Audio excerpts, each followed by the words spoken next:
Shalom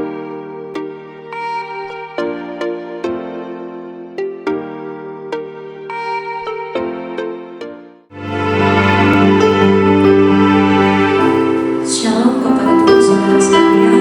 Selamat pagi. Sukacita penuh atas kita hari ini. Walaupun kita tidak bisa bertatap muka, tapi kuasa Tuhan akan terus mengalir dalam kehidupan kita. Kita akan persiapkan ibadah pada pagi hari ini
Tuhan, terima kasih Tuhan, Engkau telah memenuhi hati kami. Engkau telah melawat hati kami Tuhan. Terima kasih Engkau telah datang di tempat ini Bapa. Terima kasih atas pengurapan Tuhan. Sebentar lagi kami akan mendengarkan firman Tuhan. Kiranya Engkau urapi kami, kiranya Engkau buka hati dan telinga kami serta pikiran kami Tuhan untuk menerima firman-Mu. Tuhan, kiranya Engkau berkati Bapak Gembala yang akan menyampaikan firman-Mu Tuhan. Kiranya Engkau memberkati setiap perkataannya. Kiranya Engkau berkati setiap apa yang dia ucapkan agar menjadi berkat untuk kami Bapak. Terima kasih Tuhan, terima kasih. Kiranya Engkau memberi kami kesehatan Tuhan untuk bisa selalu mendengarkan firman-Mu. Terima kasih Bapa, di dalam nama Tuhan Yesus doa ini kami panjatkan. Amin. Ya, baik Bapak Ibu Saudara, pada pagi hari ini kita akan mendengarkan firman bersama. Kita mau belajar bersama tentang firman Tuhan.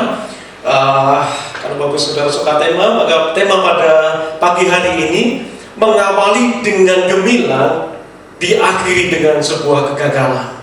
Nah, seringkali bahwa ada banyak orang begitu menggebu-gebu ketika kepingin mendapatkan sesuatu atau merancangkan sesuatu, bahkan begitu semangatnya luar biasa ketika sebuah ambisi itu tertanam dalam kehidupannya.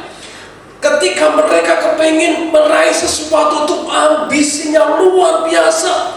Bahkan ketika segala sesuatunya sudah dipersiapkan dengan baik, bahkan semuanya sudah semepak bahasa Jawanya ya Bapak Saudara, wah semangatnya luar biasa. Nah, saya katakan bahwa orang membangun itu lebih mudah daripada orang yang merawat. Ya, membangun itu lebih mudah daripada merawat.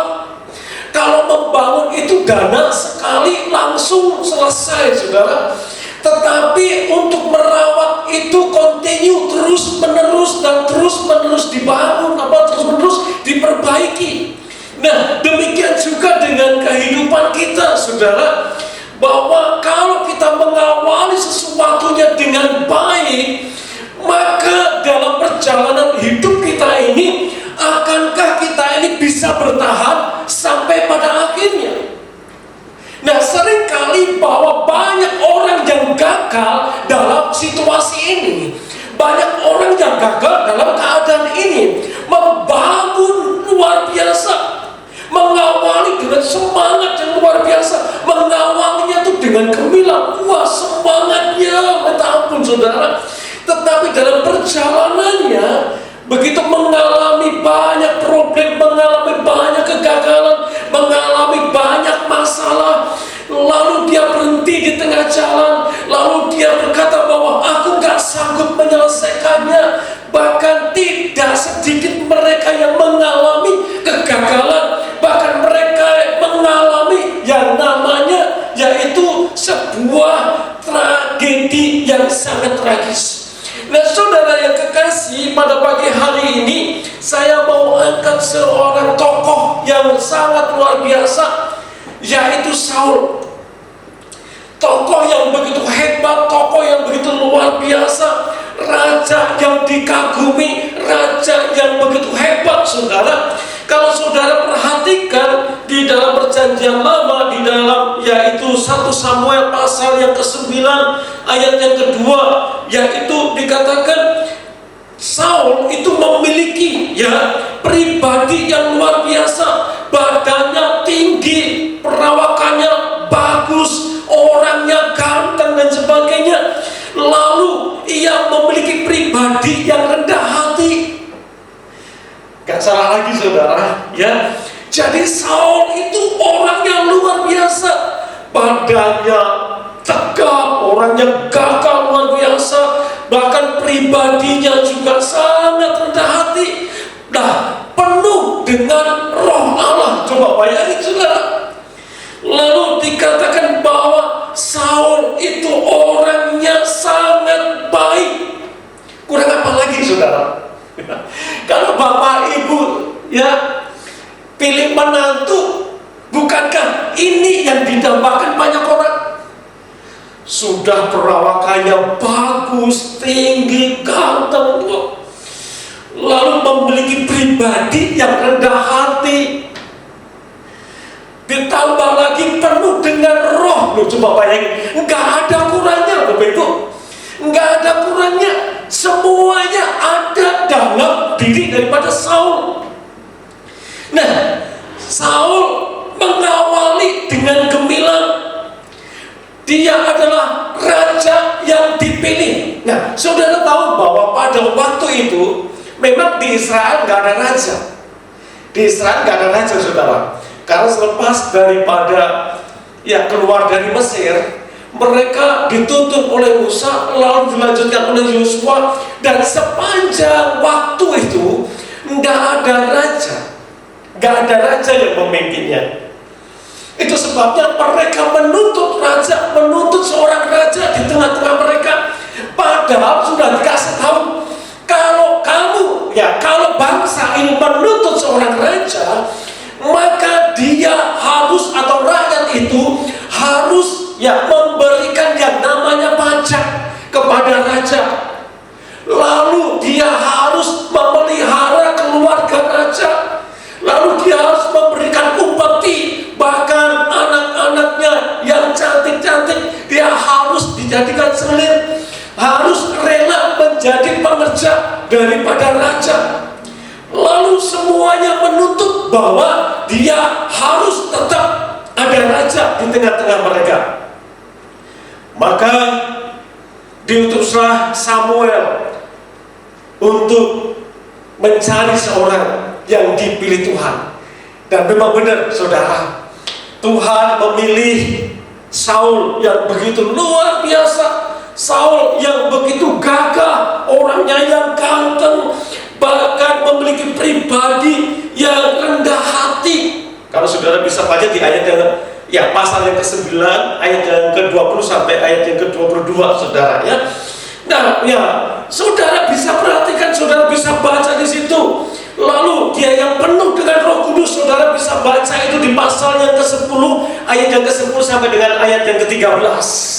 Saudara bisa baca di situ bahwa Saul memang orang yang dipilih, yang begitu luar biasa. Saudara, namun dalam perjalanan waktu, di bawah ini kita bisa melihat, saudara, ada beberapa kegagalan yang dikerjakan, yang dilakukan oleh Saul karena salah di dalam mengambil sebuah keputusan. Setidaknya ada 4 kesalahan, ada 4 kesalahan yang dilakukan oleh Saul sehingga dia ditolak, menjadi raja. Yang sedianya adalah Saul ini akan ditetapkan menjadi raja selamanya karena atas penentuan Allah, dan dia yang diurapi oleh Samuel. Tetapi dalam perjalanan waktu yang hanya beberapa tahun, saudara, Saul berubah pikiran. Dulu orangnya ini rendah hati. Dulu yang Saul ini adalah orang yang dikatakan baik, memiliki roh yang luar biasa. Dia selalu taat kepada Tuhan. Tetapi dalam perjalanan waktu, saudara, dalam perjalanan waktu ini orang bisa berubah. Itu sebabnya kalau saudara ketemu dengan orang-orang tertentu, orang-orang yang dulu dekat dengan saudara, ada sebuah perbedaan, ada perubahan, jangan kaget, saudara. Loh, dulu itu orangnya ini baik loh, dulu itu orangnya ini setia loh sama Tuhan, kok sekarang tahu-tahu ditangkap polisi, loh kok tahu sekarang ikut dicari polisi dan sebagainya. Saudara, perubahan itu bisa saja terjadi. Itu sebabnya saya katakan mengawali dengan gemilang belum tentu selesai dengan baik. Bahkan banyak terjadi selesai dengan yang namanya kegagalan. Dan jalan satunya adalah Saul, saudara. Kegagalan Saul yang pertama yaitu dia ceroboh. Bayangin, Saul sangat ceroboh. Saudara perhatikan di pasal yang ke-13 ayat yang ke-11. Tetapi kata Samuel, apa yang telah kau perbuat?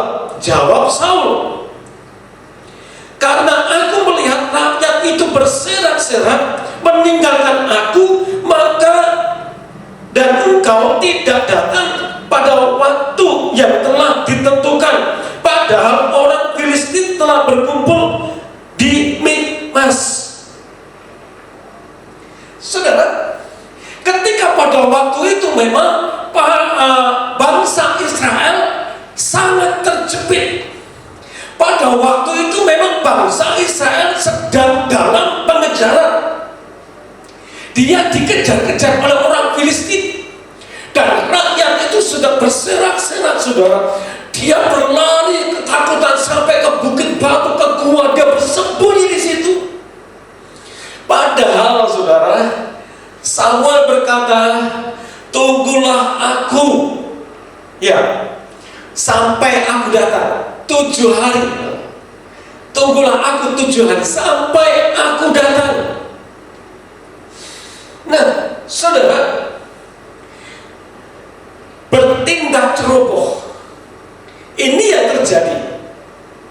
Nah, kalau saudara perhatikan, kalau kita perhatikan ayat 11 ini, tetapi kata Samuel, apa yang telah kau berbuat? Jawab Saul, karena aku melihat rakyat itu berserak-serak meninggalkan aku, dan engkau tidak datang pada waktu yang telah ditentukan, padahal orang Filistin telah berkumpul di Mikmas. Saudara, ini penting buat kita. Ayo, kalau memang itu Tuhan suruh tunggu, tunggu, saudara. Kalau Tuhan suruh kita bergerak, ayo kita bergerak. Jangan semaunya sendiri, jangan bertindak ceroboh. Yang dilakukan Saul adalah dia bertindak ceroboh. Harusnya Saul menunggu kedatangan Samuel. Kalau Samuel berkata, tunggu aku sampai aku datang, apakah Saul akan mati dengan sia-sia? Apakah Allah akan membiarkan Saul dikepung lalu dipancung?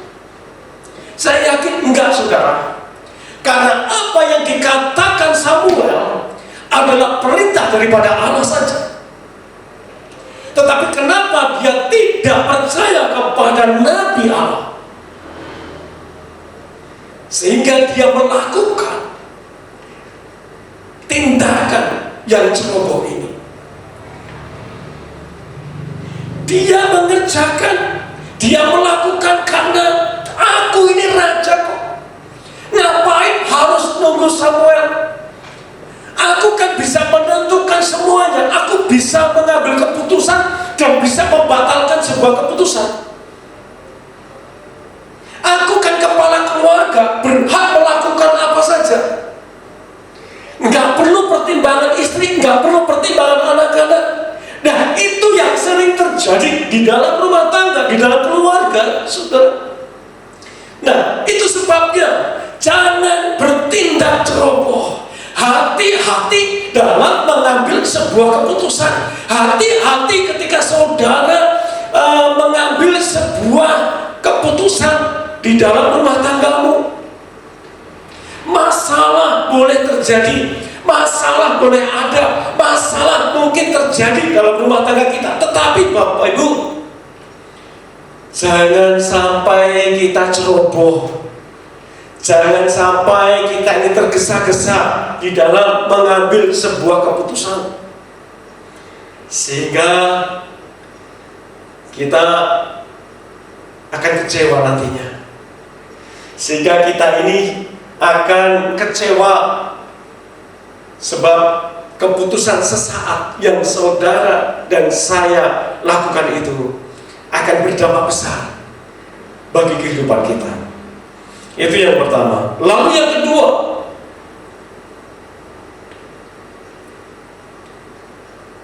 Dikatakan di sini, menyalahkan orang lain. Saul itu raja, tetapi pelin-pelan menyalahkan orang lain.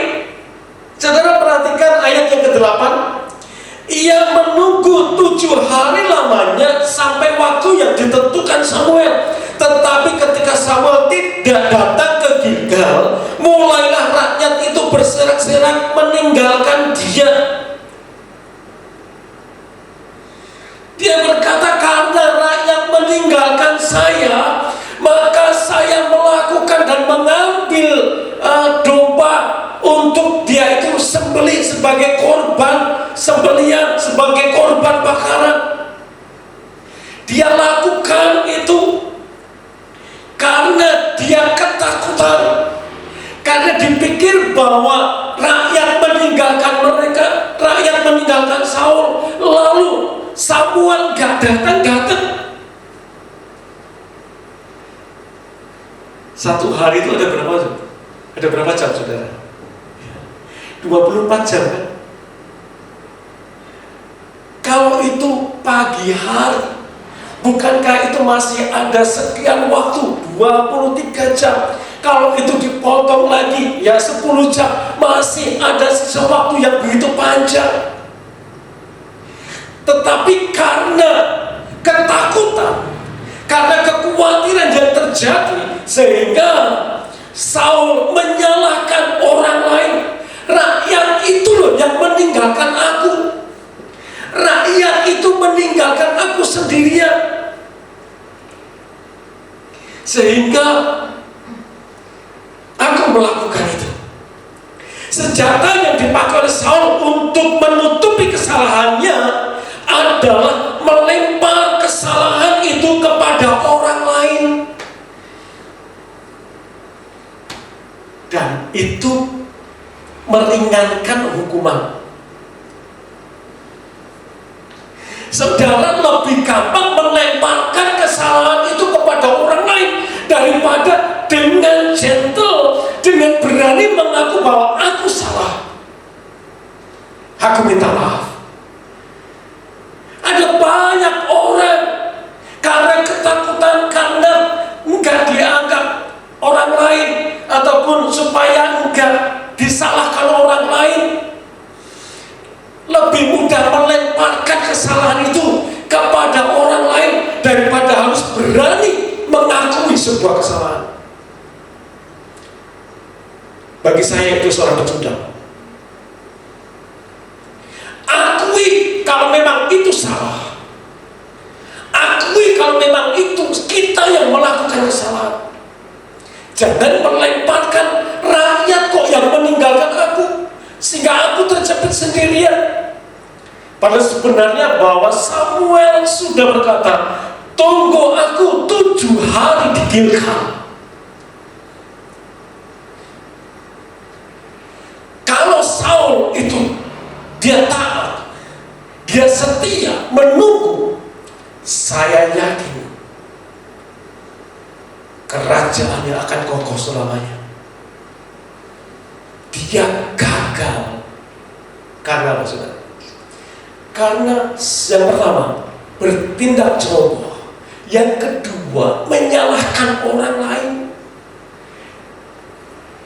Saudara, sebagai pemimpin keluarga, sebagai kepala keluarga, kalau kita nggak berani mengaku kesalahan kita, jangan harap anakmu akan berkata jujur kepadamu. Kalau kita sebagai orang tua aja nggak berani mengambil sebuah resiko atas kesalahan kita, jangan harapkan anakmu menjadi orang yang memiliki integritas. Akui, jangan nyalain orang lain.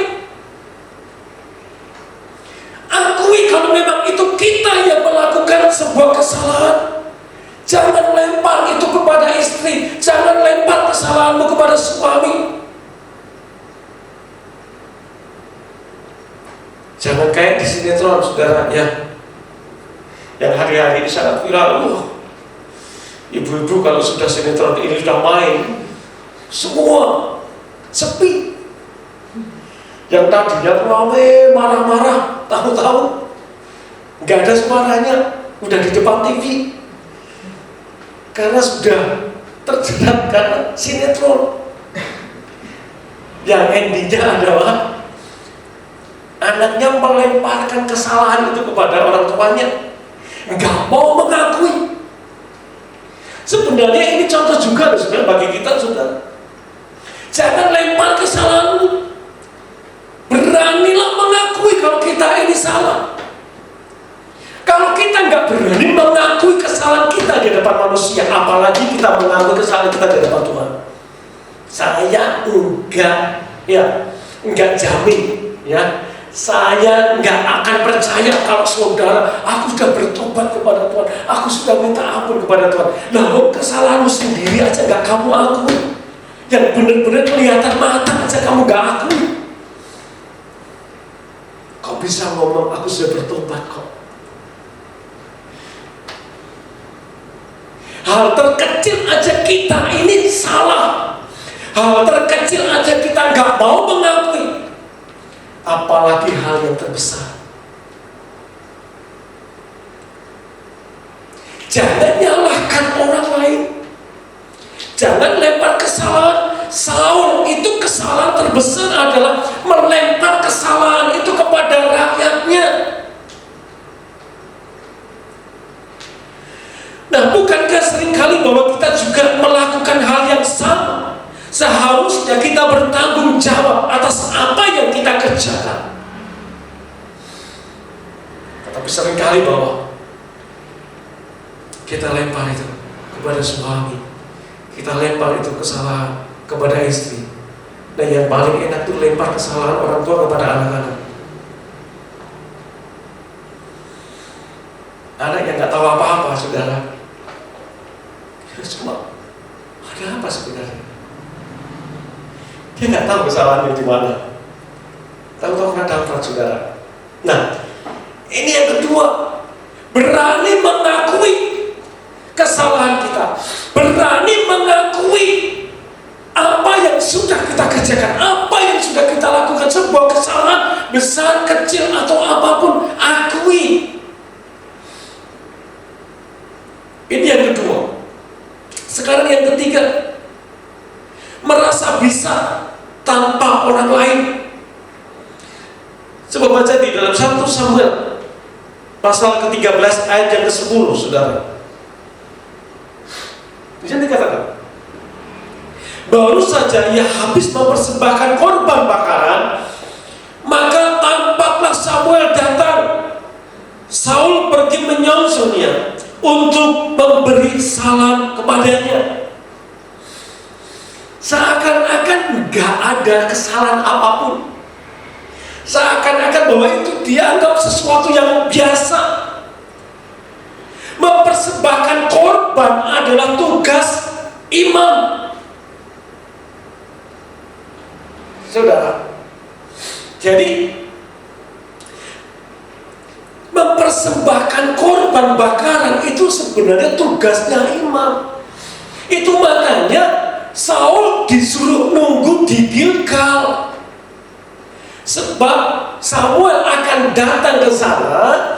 Lalu Samuel akan mempersembahkan korban bakaran itu, minta petunjuk kepada Tuhan apa yang harus dilakukan Saul. Tetapi Saul sudah mendahului membuat korban bakaran tanpa Samuel. Dia merasa bisa tanpa orang lain, dia merasa bisa tanpa Samuel. Yang sedianya itu adalah sebuah pelanggaran besar. Bukannya nggak boleh, tetapi ada batasannya. Mana yang bagiannya Saul, mana yang bagiannya Samuel. Bagian Saul adalah mengerjakan apa yang ditugaskan Allah lewat Samuel. Tugas Samuel adalah meminta petunjuk kepada Tuhan. Lalu kalau itu sudah dengar dari Allah, dan Samuel menyampaikannya itu kepada Saul. Tetapi ini enggak. Aku kan raja, aku kan berkuasa, aku berhak mau melakukan korban bakaran ini. Aku kan sudah terjepit, aku sudah gak bisa bergerak, nunggu gak datang-datang. Lalu dia bertindak sendiri. Nah, yang terjadi adalah sebuah kecerobohan, sebuah kegagalan, dan yang terjadi dalam diri Saul adalah melemparkan kesalahan itu kepada orang lain.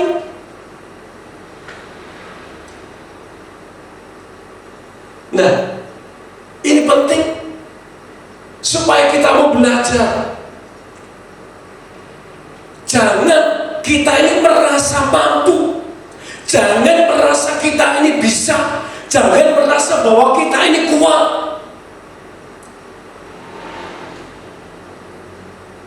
Tanpa Tuhan aku bisa kok. Tanpa gembala aku juga bisa berdoa sendiri. Justru itu saudara, ketika saudara, ya banyak yang mendoakan saudara, ya banyak yang mendoakan kita, justru bahwa itu akan mempercepat doa saudara itu dijawab oleh Tuhan. Bukan berarti bahwa ketika saudara berdoa sendirian saudara gak dijawab, doamu gak dijawab. Tetapi akan lebih baik kalau saudara berkumpul bersama, bersatu di dalam doa.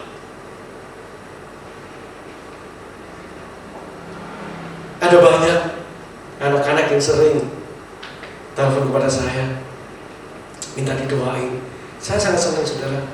Beberapa hari yang lalu di-share di grup, Pak, kalau bisa doa seperti dulu lagi ya, kita sama-sama didoain. Dan saya merasakan ada sesuatu yang luar biasa. Saya merasakan ada atmosfer yang luar biasa karena doa dari Bapak Gembala. Saya senang seperti ini saudara. Karena apa? Mereka rindu. Kita semua rindu doa bersyafaat, doa bersama. Tadi saya katakan bahwa bukan berarti bahwa ketika saudara berdoa sendirian lalu Tuhan gak jawab. Saya gak berkata demikian Bapak Ibu. Yang saya katakan bahwa ketika saudara bergumul dan bebanmu itu terlalu berat, saudara gak bisa menanggung sendiri. Itu yang saya maksud. Saudara butuh orang lain untuk share. Saudara butuh seseorang yang bisa membantumu untuk mengeluarkan setiap bebanmu dalam hatimu. Tapi lihat dulu saudara, lihat dengan siapa saudara sharing. Lihat dulu kepada siapa saudara akan menceritakan setiap persoalan. Saudara butuh orang lain, kita butuh orang lain untuk membantu di dalam setiap masalah kita, di dalam setiap persoalan kita. Nah, ini Samuel sudah siap membantu, cuma persoalannya tunggu saya 7 hari di Gilgal. Sudah, saudara, sudah ditetapkan waktunya 7 hari tungguan aku di sana. Dasarnya itu Saul orangnya kan keberuntungan, orangnya kan nggak sabaran saudara. Itu makanya merasa bisa tanpa orang lain, merasa mampu.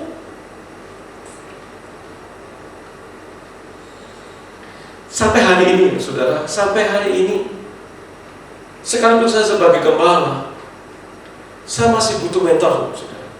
Saya masih butuh mentor, orang yang support saya, orang yang bantu saya ketika saya berada dalam masalah, baik dengan jemaat ataupun dengan masalah-masalah yang lain, kami butuh orang untuk support kami. Saya nggak bisa berdiri sendiri. Ada orang-orang di sekeliling saya yang butuh luar biasa support kami. Di samping ada beberapa jemaat yang begitu paham dengan keadaan kami. Dalam tanda kutip, bukan masalah keuangan, bukan masalah ekonomi, saudara. Tapi kami pribadi manusia biasa, sama seperti saudara. Jangan dipikir kalau gembala itu makannya kembang. Enggak. Sama makannya nasi. Ya. Jadi kalau saudara berpikir bahwa gembala itu sudah kuat, sudah nggak butuh ya dukungan doa dari saudara, jangan saudara. Kami masih butuh dukungan saudara. Kami perlu support dari saudara.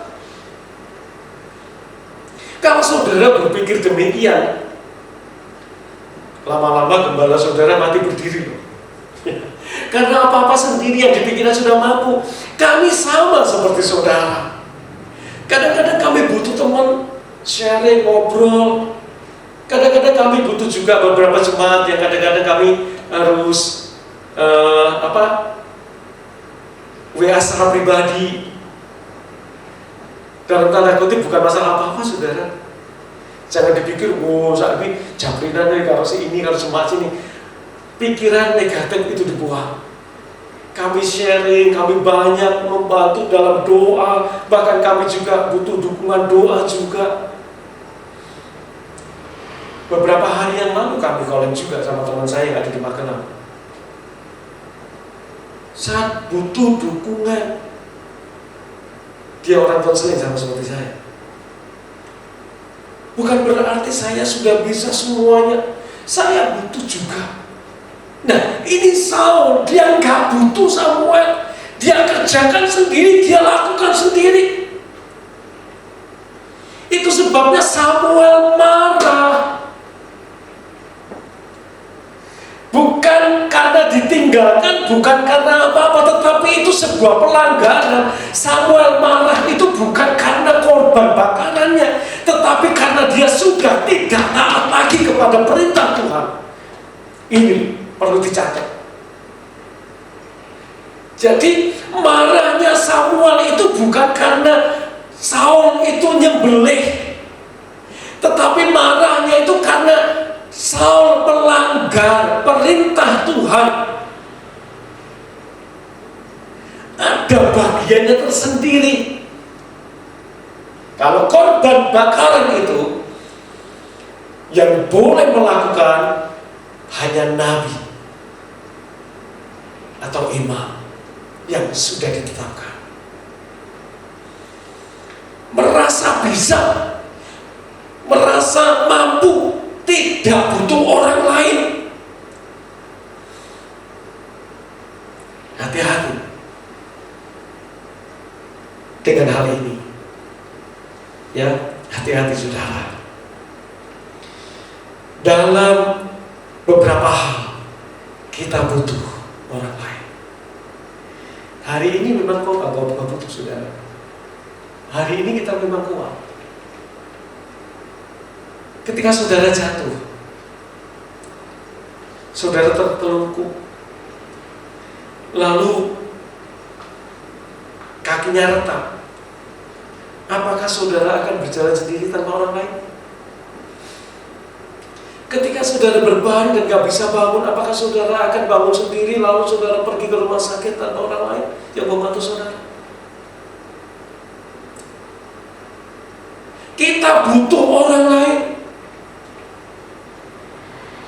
Jangan karena engkau sekarang sudah mampu, jangan karena engkau sekarang sudah bisa, lalu dengan berani berkata, aku gak butuh. Aku gak butuh bantuanmu, aku gak butuh kamu, aku gak butuh supportmu, aku gak butuh nasihat. Hati-hati saudara. Nasihat itu baik atau tidak baik, dengerin saudara. Ya, nasihat itu baik atau enggak baik, cocok atau enggak cocok, dengerin saudara. Suatu saat pasti saudara akan membutuhkan. Hari ini memang kau gak butuh nasihat, tapi kelak nanti engkau akan butuh yang namanya nasihat. Hari ini engkau memang gak butuh ditegur. Hari ini kita memang gak butuh ada orang lain yang nasihatin kita. Tetapi lihat 5 tahun ke depan atau 10 tahun ke depan, atau gak lama deh, bulan depan atau 2 bulan ke depan, saudara pasti butuh orang yang datang kepada saudara. Itu makanya ini ada gembala datang ke tempat saudara, pikirannya jangan negatif dulu. Wah, gembala ini teko mesti jalur suguhan, takal tua sih. Jangan pernah berpikir negatif. Percayalah, kalau gembala saudara datang ke rumah saudara, sudah bawa air putih sendiri ya saudara, ya. Tapi kami perlu datang untuk membantu saudara dalam doa, dalam nasihat, dalam memberikan kekuatan kepada saudara. Kalau mungkin dalam jangka waktu yang lama kami nggak datang ke tempat saudara, itu karena pandemi dan karena memang batasan sehingga kami nggak bisa datang ke rumah saudara. Tetapi setidaknya bahwa saya berdoa setiap malam dan setiap pagi, saya berdoa buat saudara. Itu poin yang ketiga. Sekarang poin yang keempat, tidak mengikuti perintah Tuhan. Tidak mengikuti perintah Tuhan, itu kesalahan yang dilakukan oleh Saul. Coba lihat di ayat yang ke-13 dari pasal yang ke-13 tadi. Dikatakan di sana, kata Samuel kepada Saul, perbuatanmu itu bodoh.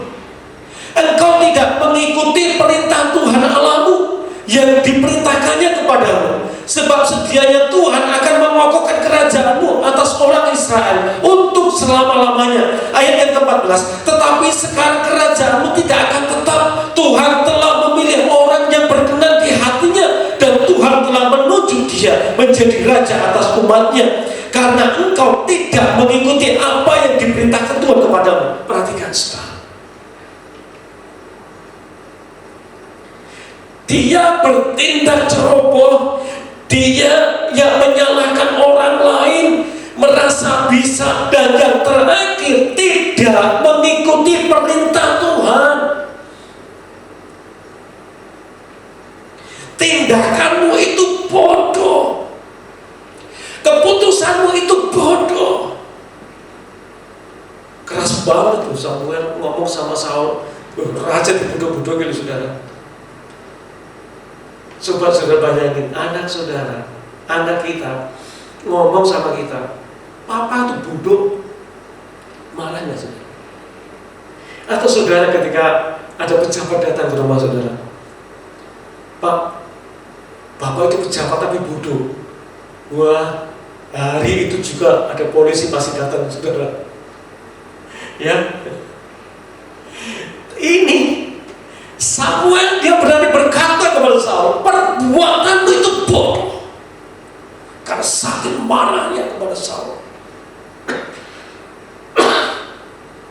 Kenapa saudara? Karena ketidaktaatan Saul berdampak besar, bukan saja bagi dirinya sendiri, tetapi bagi kerajaannya saudara. Dan ini sangat fatal. Jangan menganggap apa yang kita pikirkan dan apa yang kita kerjakan selalu benar. Kita perlu orang di sekitar kita untuk menopang kita dan mendukung kita.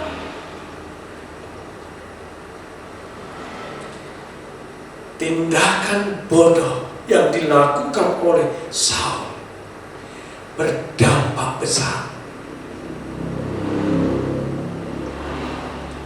Lihat ayat 13b. Sebab sedianya Tuhan mengokohkan kerajaanmu atas orang Israel untuk selama-lamanya. Garis bawahi saudara, dikokohkan selama-lamanya. Tetapi karena ketidaktaatan, Tuhan gak berkenan. Itu sebabnya taati firman Tuhan.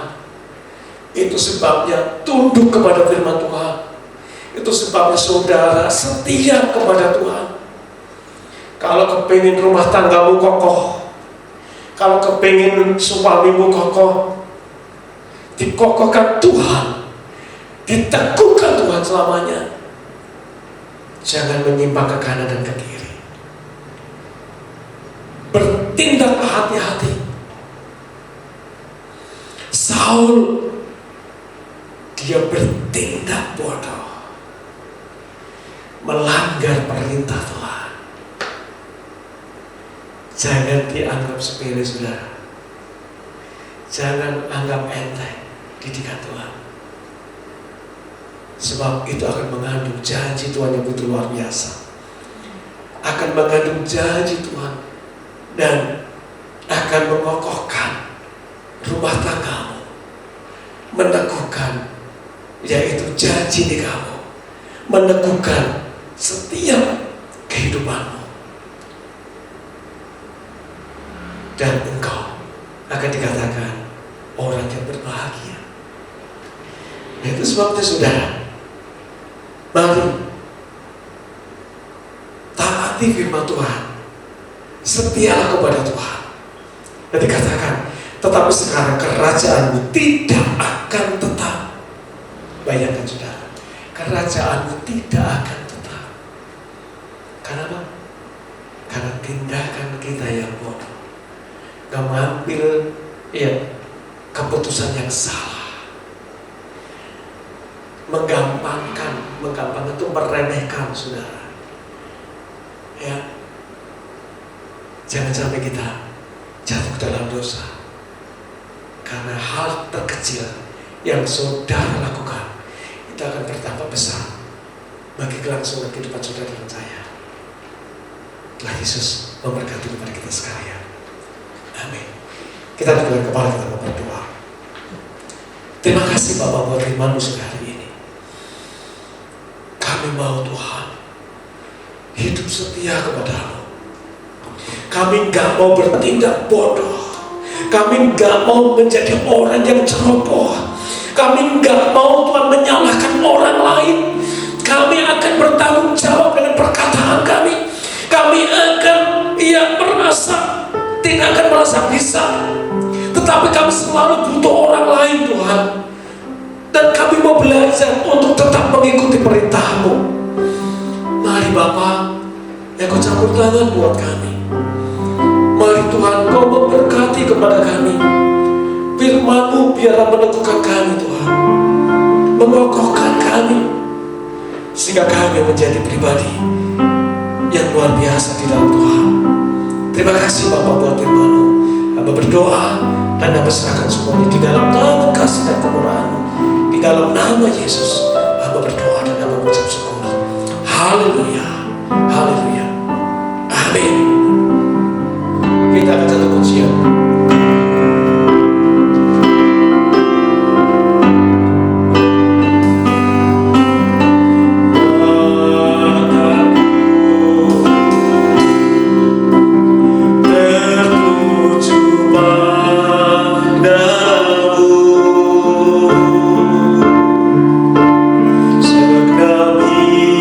Hidup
Kami mau menjadi orang yang taat Tuhan. Kami mau menjadi orang yang setia. Kami mau Tuhan bahwa kami mengakui kesalahan kami. Kami mau Tuhan menjadi orang yang berani bertanggung jawab, tidak ceroboh. Terima kasih Tuhan. Engkau sangat baik, teramat baik kepada kami. Sekarang Bapak, kami berdoa buat jemaat. Berkati mereka, jamah mereka Tuhan. Yang sakit Kau sembuhkan, yang susah Kau hiburkan, yang dalam kesesakan Kau memberi kelegaan, dan kasih setiamu biar tetap tinggal untuk selama-lamanya. Kami serahkan semua dalam tangan-Mu Bapa.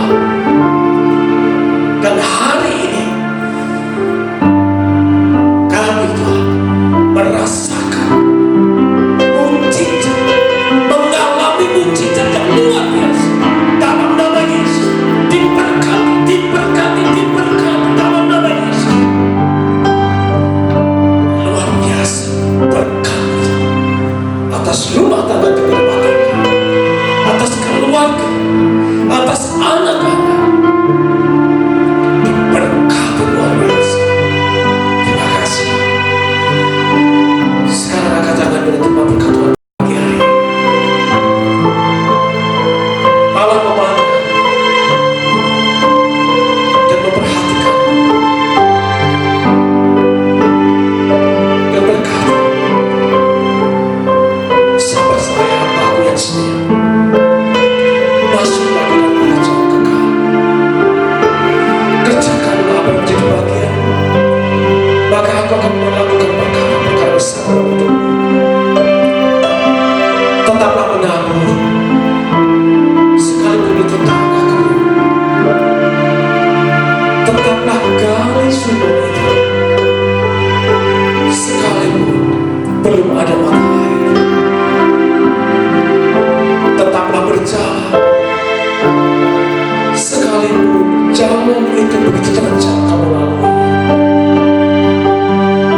Sebab sedikit waktu lagi Aku akan mengerjakannya.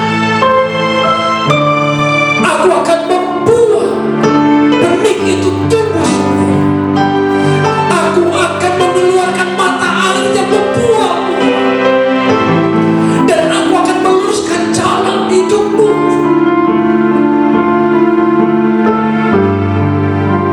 Dan Aku menyertai-Mu selamanya dan sampai selama-lamanya. Pulanglah Bapak Ibu Saudara ke dalam kasih anugerah Bapa, cinta kasih Tuhan Yesus Kristus, serta persekutuan daripada Roh Kudus memberkati-mu hari ini, seterusnya, bahkan sampai selama-lamanya. Tuhan Yesus memberkati.